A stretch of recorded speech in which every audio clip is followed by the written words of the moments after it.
ఇదిగో కనకయ్య. అయ్యా అయ్యా, ఈ చేతులు నలుపుకోవడం కాదయ్యా, నాకు కావాల్సింది చెప్పినది చెప్పినట్టు చేయడం. చేస్తూనే ఉన్నా కదయ్యా పోషయ్య గారు. ఏం చేస్తున్నారయ్యా? నీ చేతగారి తరానికి రాజావారు నన్ను అక్కడి నుంచి జాడించేస్తున్నారు. అయ్యగారు గ్రామానికి అధికారులు, ఆటపడని మానవంతులు. రామరామ, ఈ రాంభద్ర లాభం లేదు కనకయ్య. ఇవాళకి డబ్బు పంపాలి. ఇవాళ కప్పమంత జమ కావాల్సిందే. బకాయిలు చిల్లికి ఇవ్వడానికి వీల్లేదు, అంతా వసూలు చేయాల్సిందే. చేయకపోతే మర్యాద దక్కదు. చేస్తా, వస్తా. మన కత్తికి 2 వైపులా పదులు.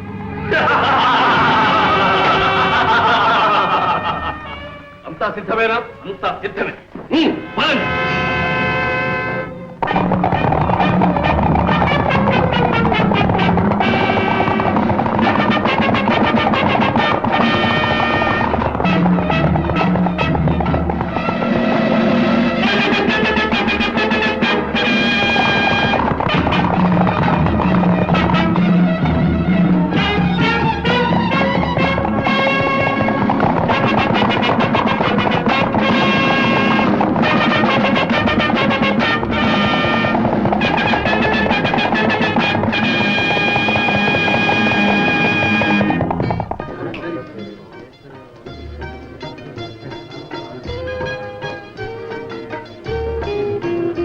యాభై 54, 55, 56, 57, 58, 59, 60. అప్పడాల అప్పల స్వామి 60. చెమరాయ తిమ్మయ్య నామం చూస్తా. ఆ. 50. ఎలుకొట్టు యాకాంబరం 50.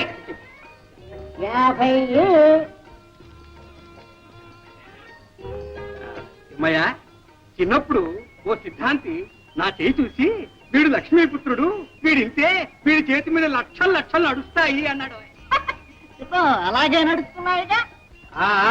నడుస్తున్నాయి. సరాసరి దివాణం బొక్కసంలోకి నడుస్తున్నాయి. వీడింతే. పచ్చి పులుసు పరంధామయ్య, గత బాకీ 30, ఈ ఏటిది 70, మొత్తం 100. ఇదిగో ఈ 50 జమ కట్టుకో కనకయ్య. ఏమిటి? చాలా ఇబ్బందుల్లో ఉన్నాం. పైగా ఈ 7 దెబ్బ మీద దెబ్బ. మా ఆవిడ పురుడు, అబ్బాయి పెళ్లి, అత్త చావు. మా సాగు ఎవరితో చెప్పుకోమన్నావయ్యా? బాకీలన్నీ మొత్తం పూర్తిగా వసూలు చేయకపోతే మర్యాద దక్కదని మన పూషయ్య మరీ మరీ నొక్కి చెప్పాడు. ఇది ఇంతే. లాభం లేదు, డబ్బు మొత్తం జమ కట్టాల్సింది. ఊరుకోవయ్యా, నిన్నెవడు అడిగాడు? ఎవరిని అడిగినా ఒకటేనయ్యా, డబ్బు మొత్తం జమ కట్టు. నా దగ్గర లేదు మొర్రు అంటుంటే. లేకపోతే మొహానికి ఇంత మసి పూసుకుని చుట్టుకర్ర పుచ్చుకొని బయలుదేరు. ఎవడ బుర్రైనా బతలకూడదు.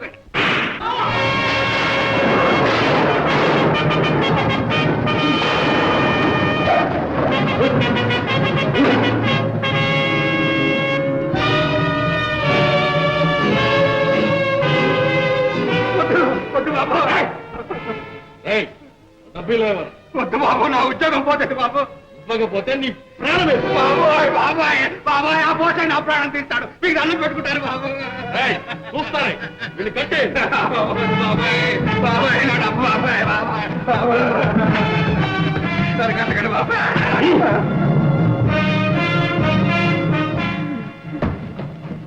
ఒరే బాబు, కట్టేలేదో కాస్త గట్టిగా బిగించి కట్టండిరా. లేకపోతే ఆ పోసే పీనుకు ఆ డబ్బు నేనే ఎత్తుకుపోయినట్టాడు. నోర్మై. తింటే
వెనక్కి తిరిగేలా ప్రాణాలు తక్కువ తుపాకులు పారేయండి ఎదురెత్తు ఏదా కోట దొరుకుతుంది తుపాకి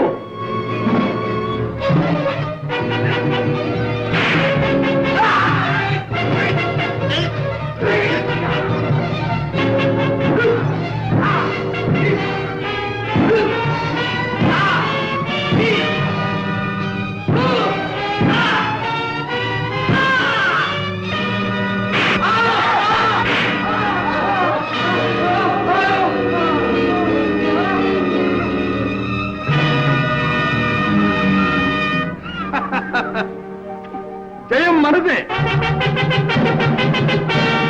రక్షించావు రాజా సమయానికి వచ్చావు లేకపోతే వాళ్ళు డబ్బంతా కొల్లగొట్టు ఉండేవారు నా ఉద్యోగం ఊడిపోయి ఉండేది పారిపోయారా దొంగలు ఆ దొంగ గారితో నన్ను కట్టేస్తూ ఉంటే చూస్తూ ఊరుకుంటావా నేనెక్కడ చూశాను గురువా అప్పుడు మూసిన కాళ్ళు ఇప్పుడేగా తెరిచాను ఉద్ధరించావు డబ్బంతా పోగే అలా చూస్తారావయ్యా పోగు చేయండి రాజా గొప్ప ఆపద నుంచి కాపాడు వెళ్ళిన పని ఏమైంది నేను వెళ్ళటం పని కాకపోవటమా ఇదిగో వసూళ్ళు ఇది సిద్ధాపురంది ఇది పచ్చిపాడుది లెక్క చూసుకో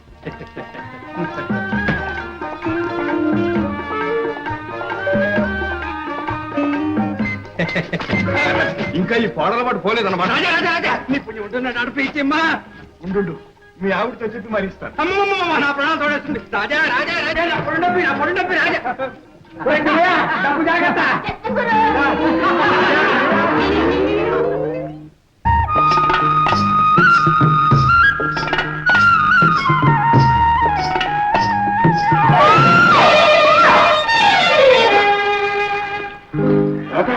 నువ్వా దెబ్బ తగిలిందా ఏటి పైన పడి పైగా దెబ్బ తగిలిందని అడుగుతున్నావా చూడలేదు రాత ఏ కళ్ళిపోయాయా కళ్ళిపోయా నీ కళ్ళునాయిగా చారదేసి నువ్వు చూడక్కర్లా ఎదురొచ్చేవాడు నీకు కనపడలా నా నెత్తి మీద మోపుంది ఎట్లా చూసేది నువ్వు చూడకపోతే నాదే తప్పు తర్వాత తాపిగా తగులు అడుచుకొని నా పొడి డబ్బి రాజా కేసుకెళ్ళగా రాదమ్మా ఎందుకమ్మా ఈ పచ్చాకులు ఈ పచ్చాకుల మా ఇంట్లో ఉందిగా ఒక గుర్రె పోతు దాన్ని మేపడానికి నేను గొర్రెపోతునికి నువ్వు బర్రె పంటవా ఓయ్ బావా ఏ మరదలా సిగ్గు లేకపోతే సరే. ఎందుకు? నడి వీధిలో చిన్న పిల్లాడ్లా కుప్పి గంతులేంటి పెళ్ళై ఉంటే ఈ పాటికి 10 మంది బిడ్డలు తండ్రి అయ్యేవాడివి అవునవును ఆ 10 మంది బిడ్డలు నువ్వేగా కని ఉండేదానివి ఏది ఇంకోసారేను 1,00,000 సార్లు అంటాను ఏటి రాజా రాజా రాజా నా డబ్బి నా డబ్బి నా డబ్బి ఇంటికడిస్తాను బామరదల సరసం బజారున పడింది ఈ మోపు నా నెత్తిన పడింది ఇది ఇంతే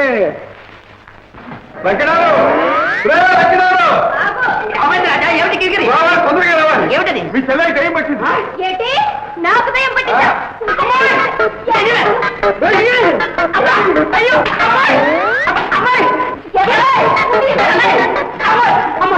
ఏమిటమ్మా నీకు నిజంగా కిరికిరి పట్టిందా ఏమిటి అడుగు ఆ సంగతి అతగాడిని అడుగు ఏమిటయ్యా కిరికిరి ఏముంది వడ్ల గింజలో బియ్యపు గింజ అమ్మాయిని రెచ్చగొట్టాడు రెమ్మొచ్చుకుని వెంటబడింది అదా మధ్యలో నన్ను రేవపట్టేసమ్మా రాదా ఇదిగో అన్నయ్య ఇప్పుడే చెప్పేస్తున్నాను బావ నాతో మోట సత్తా ఆడాడు చూడు ఏం చేస్తాడు మధ్యలో నేను తప్పున్నాను ఇదిగో లక్షణాలు ఇద్దరికి తొందరలో ముడిపెట్టాయి అందరం కలిసి సుష్టిగా ఫోన్ చేద్దాం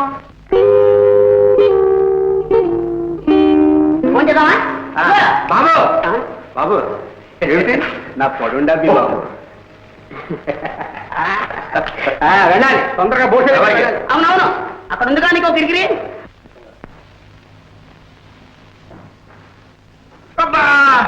మోటు మీద ఇంకా గట్టిగా బిగిస్తావేరా నొప్పెట్టిందా బాబు రే కొండయ్య ఇది తుపాకీ దెబ్బని ఎక్కడైనా చెప్పగలవు జాగ్రత్త చెప్తానా అయ్యగారి ప్రాణాలకి నా ప్రాణం అడ్డం కాదు ఏం లాభంరా బ్రహ్మాండమైన అవకాశం చేజారిపోయింది ఆ రాజాగారి రాకపోయి ఉంటే వచ్చిన వాడు అయ్యగారిని తుపాకీతో కాల్చాలా చేతికి తగిలింది అదే గుండెకి తగిలి ఉంటే అయ్యా కనక చూస్తున్నాడు నమస్కారం బాబు రా కనుక ఇవాళ ఒక పెద్ద ఘటన గడిచింది మా ఆవిడ తాళి కట్టింది లేకపోతే మీ మొహం చూసేవాడే కాదు అదేమిటి ముష్టి ఎదవా మూల నష్టం ఎదవా మర్చిపోయిందా వాడికి తోడు గుంటలక్కడ గుంట ఒకటి ఎవరయ్యా అమ్మా ముఖానికి గుడ్డలు కప్పుకుంటే నేనా దడుస్తాను, పైగా తుపాకులతో వచ్చి పడ్డారు. దెబ్బతో నేను ముచ్చిపోయాను. దివాణం డబ్బుతో తుపడానికి వచ్చారు గాడిద కొడుకులు. వాళ్ళను చూసి జనం చల్లా చెదరై పారిపోయారు. నేను నా ముందు డబ్బు సంచులు మిగిలిపోయాం. దోచుకుపోయేవారే కానీ ఈ కనకయ్య ముందా కుయ్యలు. ఇదిగో ఎక్కడి నుంచి వచ్చిందో ఆవేశం కానీ ఆంజనేయుల్లాగా ఎగిరి ఒక్క పోతున్నాడు. పొట్టలో ఒక్క పొడి, గోపు మీద ఒక్క గుంపు, నడి మీద ఒక్క తాపు, ప్రాణాలు తీసేస్తాను రగ్గాడిది కొడకల్లారా అన్నాను. ఆ దెబ్బతో బోటయ్య గారు అదే పరుగు అదే పరుగు అదే పరుగు తిరిగి చూస్తే చిమ్మడితోడు నేను నిద్రపోయాను. అంతే ఇది ఇంతే. మంచి పని చేశావు, బుద్ధివంతుడు. రేపు ఆ డబ్బు దివాణం బొక్కసంలో జమగట్టాలి. మనం ఇంత కష్టపడి డబ్బు వసూలు చేసి పంపడం అక్కడ ప్రభువులు వారి వినోదాలకు విలాసాలకు విరదల్లరు.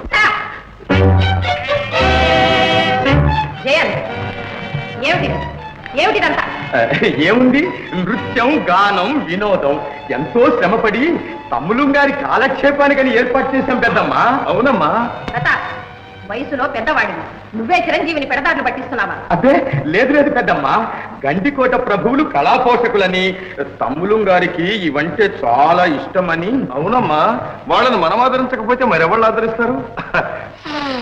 వాళ్ళ బ్రతుకులు ఏం కావాలి? బాగుంది, చాలా బాగుంది. ప్రతాప్, ఇంకా మీదట ఇలాంటి కాలక్షేపాలు జరగటానికి వీల్లేదు, తెలిసిందా? అలాగే పెద్దమ్మా, అలాగేమ్మా. అమ్మా నాయనా జయంత్, నేడో రేపో నీ భుజస్కంధాలపై గండికోట రాజ్యభారం పడబోతుంది. నువ్వు ఇలాంటి వ్యసనాలలో మునిగితే రాజ్య రక్షణ ఏం చేస్తావు, ప్రజాక్షేమం ఏం చూస్తావు? చిన్నతనం, బాధ్యత మీదబడిన తరువాత ఇలాంటి పొరపాట్లు జరగవమ్మా. ఆ నమ్మకం నాకు ఉంది మంత్రి గారు. నాయనా జయంత్, అమ్మా, మన గండికోట వంశానికి మచ్చ తీసుకురావద్దు. కన్న తల్లి, కట్టుకున్న భార్య, పాలిత ప్రజ గర్వంతో ప్రేమించే ఆదర్శమూర్తులు మన గండికోట ప్రభువులు, తెలుసా? తెలుసమ్మా. ఇంత రాత్రి నా విలాస మందిరంలో వినోదిస్తూ కాలం గడపటం వివేకం కలవారు చేసే పని కాదు నాయన. పెళ్ళి లలిత నీ కోసం మందిరంలో ఎదురు చూస్తుంటుంది. పెళ్ళి. అలాగేనమ్మా. మంత్రి గారు, చిత్తం. ఇక మనం జాగు చేయటం మంచిది కాదు. వెంటనే చిరంజీవికి పట్టాభిషేకానికి ఏర్పాట్లు చేయించాలి. అదే సరి అయిన ఆలోచన. అందుకు తగిన ఏర్పాట్లు చేద్దాం. మంచిది.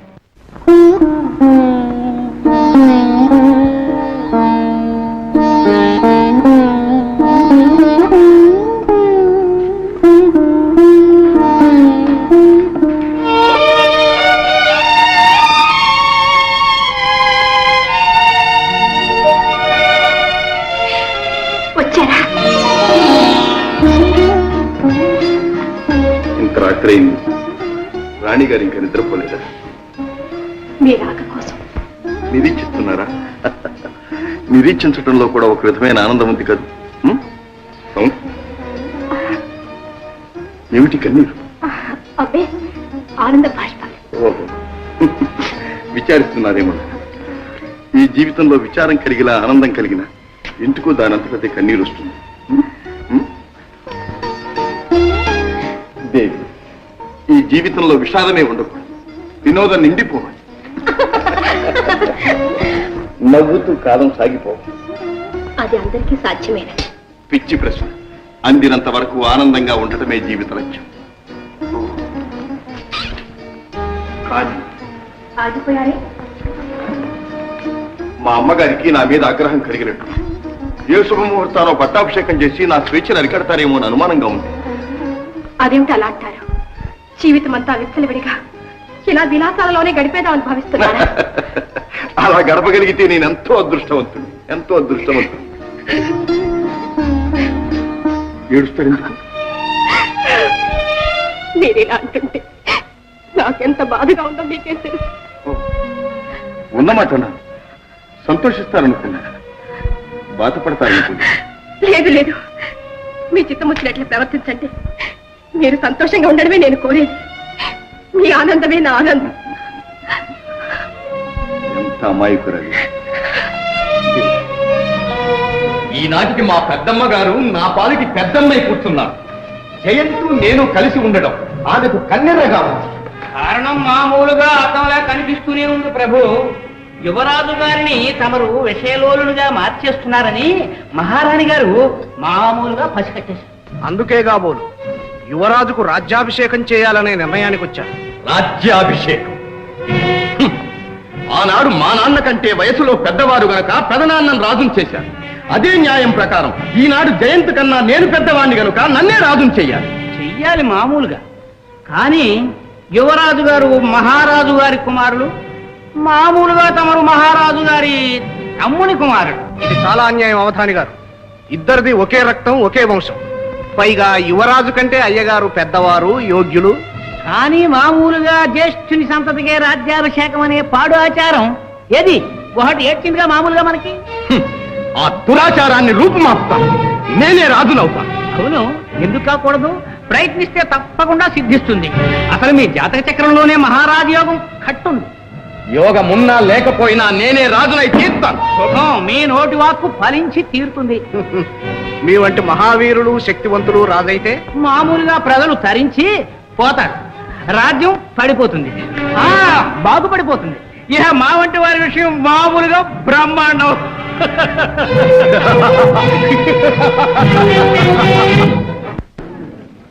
అయ్యా, ఉగాది ఉత్సవాల సందర్భంలో ఇక్కడ చెడుగుడు పోటీ జరగబోతోంది.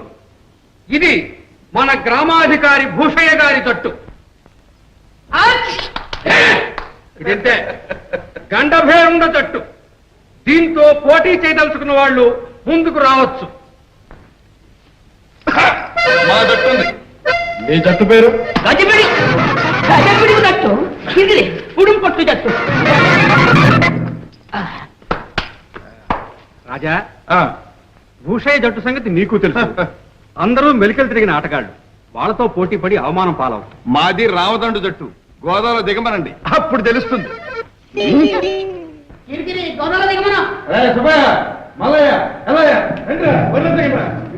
మన పేరు వెళ్ళిపోయి గెలిచారా ఒక్కొక్కరికి 100 వరహాలు.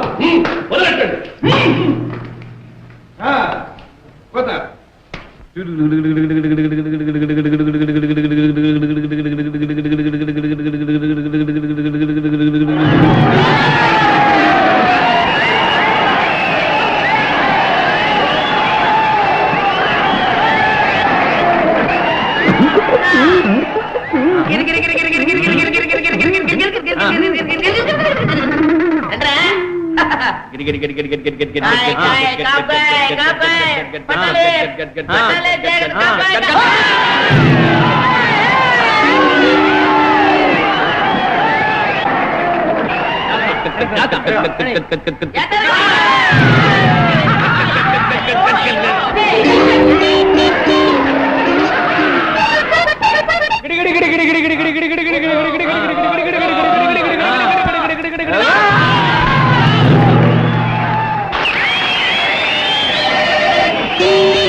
మీరే చెప్పండి బాబు.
దివ్యమైన ముహూర్తం కుదిరింది. శ్రావణ శుక్ల సప్తమి శౌరవారం యువరాజు గారి పట్టాభిషేకానికి దివ్యమైన ముహూర్తం కుదిరింది. మామూలుగా అలాగా మంత్రి గారు ఆ ముహూర్తానికే నిర్ణయిద్దాం. అలాగే మహారాణి. తమ్ముడు గారి రాజ్యాభిషేకం మహావైభవంగా జరిపిద్దాం. ఆహ్వానాలన్నీ నేనే స్వయంగా పంపిస్తాను పెద్దమ్మా. మంత్రి గారు ఆ ఏర్పాట్లేవో మీరే చూడండి. అలాగే. ఆ ముహూర్తమే నిర్ణయిస్తారు. శుభం.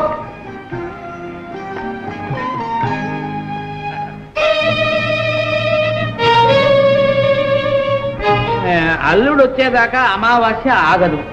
ఆలోచిస్తూ కూర్చుంటే యువరాజు గారి పట్టాభిషేకం మామూలుగా జరిగిపోతుంది. దానికి ఇంకా వ్యవధి ఉందిగా. ఈలోగా ఆ అవకాశం మనం ఉపయోగించుకుందాం. ఏం చేయమంటారు? యువరాజు పట్టాభిషేకం ఘనంగా చెయ్యాలి అనే సాకుతో పన్నులు విధించి ప్రజల నుంచి ధనం వసూలు చేద్దాం. పన్నులు కట్టలేక ప్రజలు సతమతమైపోవాలి. తమ కష్టాలకు కారకుడు యువరాజే అని భావించాలి. ఈ కర్కోటకుడు ప్రభు అయితే దేశం అల్లాడిపోతుంది అని హడలిపోవాలి. ప్రతాపరుద్రదేవులే రాజైతే ఎంత ఇదిగా ఉండేదోననేటువంటి భయం భయం కాదు, భావం జనంలో కలగాలి. అవును, ఆ భావనే కలగాలి. తమరు నిశ్చింతగా ఉండండి ప్రభు. యువరాజు పేరున రాజ్యంలో నిరంకుశత్వం విలేతాండం చేయించే భారం నాది. తమ మీద ప్రజలకు వల్లమాలిన అభిమానం మామూలుగా కలిగించే బాధ్యత నాది. వసూలు చేసిన పైకాన్ని ముడుపు గట్టి మీ ముందు పెడతాం. మమ్మల్ని మామూలుగా మాత్రం మర్చిపోకండి. ప్రభు, ఈ క్రొత్త పన్నులకి యువరాజు గారి ఆమోదముద్ర కూడా ఉంటే అదెంతసేపు? అరక్షణం. అనలంగారా, రండి రండి. మన పట్టాభిషేకం విన్నాం. కానీ తమ్ములం గారు, జన్మానికి ఒకే ఒక పట్టాభిషేకం. అవునవును, అది ఎంత దివ్యంగా జరగాలి. ఆ ఉత్సవాన్ని కళ్ళారా చూడాలని మన ప్రజలు ఉవ్విళ్ళూరిపోతున్నారు.